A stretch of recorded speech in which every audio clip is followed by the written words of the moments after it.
नमस्ते दोस्तों, आज हम मन सुंदर के एक ऐसे सफ़र पर साथ चले रहे हैं जहां दिल की धड़कनें तेज हो जाती है और आंखें भर आती है। यह सिर्फ एक टीवी शो का एपिसोड नहीं, बल्कि इंसानी भावनाओं, अधूरे सच और एक मासूम की तड़प की वो दास्तां है जो आपकी रूह को झकझोर कर रख देगी। एक मासूम का चीख, मुझे मम्मा चाहिए।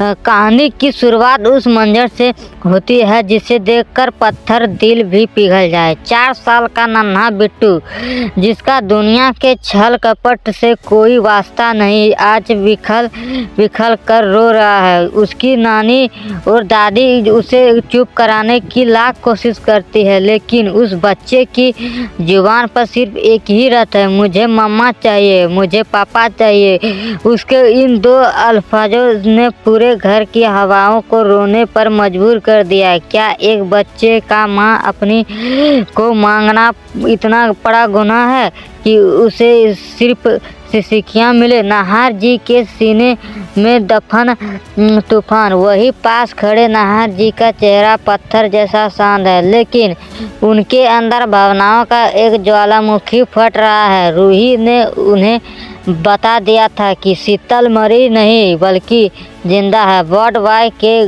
घर मिली वो औरत शीतल ही थी और डीएनए रिपोर्ट ने इस सच पर मुहर लगा दी थी।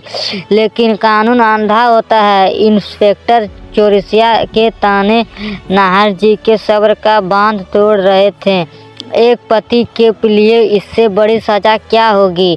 उसकी पत्नी जिंदा है, पर वो उसे दुनिया के सामने साबित नहीं कर पा रहा। जब एक शरीफ इंसान खूनी पुकारता है तो पुलिस स्टेशन का वो मंजर आज भी कानों में गूंजता है। जब अस्पस ने अपना जुर्म कबूल किया, उसने बताया कि कैसे उसने साजिश रची और आग लगाई। यह सुनते ही नाहर जी के अंदर का इंसान खत्म हो गया। वो अस्पस के तरह अपके और चिल्लाए, तूने मेरी शीतल को मारा, तूने मेरी जिंदगी बर्बाद की, तू खूनी है। नाहर जी का यह गुस्सा सिर्फ नफरत नहीं था, बल्कि उस बेबसी का चित्कार था जो उन्होंने सालों से अपने सीने में दबा कर रखी थी। रूही की सच्चाई की ढाल।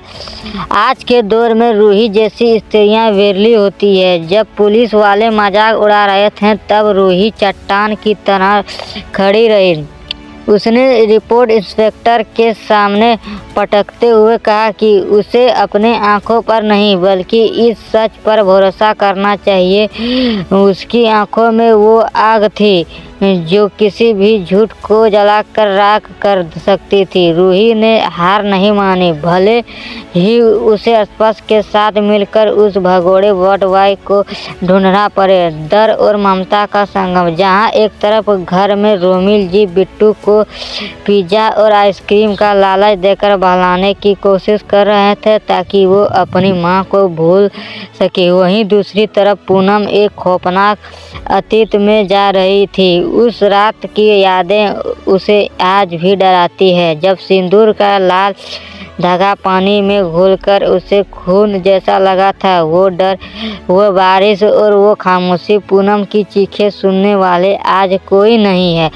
वो अधूरा सच और नाहर जी का गुनाह। एपिसोड का सबसे ज़्यादा झकझोर देने वाले पल तब आया जब नाहर जी ने रूही के सामने अपना सिर झुका दिया। उन्होंने एक ऐसी बात कही जो किसी भी पुरुष के अहंकार को तोड़ सकती है। उन्होंने कहा, रूही, मैं शीतल की मौत का जिम्मेदार नहीं हूँ, पर मैं उसे बचाने में कमज़ोर पड़ गया और वो मेरी सबसे बड़ी गलती है। यह सिर्फ एक कबूलनामा नहीं था, बल्कि एक उम्र भर की तड़प थी जिसे वो अब और नहीं ढो सकते हैं। दोस्तों, मन सुंदर की यह कहानी अब एक ऐसे मोड़ पर है, शीतल की वापसी का राज खुलेगा और असली गुनहगार बेनकाब होगा। क्या नाहर जी अपनी कमजोरी को ताकत बना पाएंगे? क्या बिट्टू को उसकी माँ की ममता दोबारा मिलेगी? इस भावनात्मक सफर के हमारे साथ बने रहे।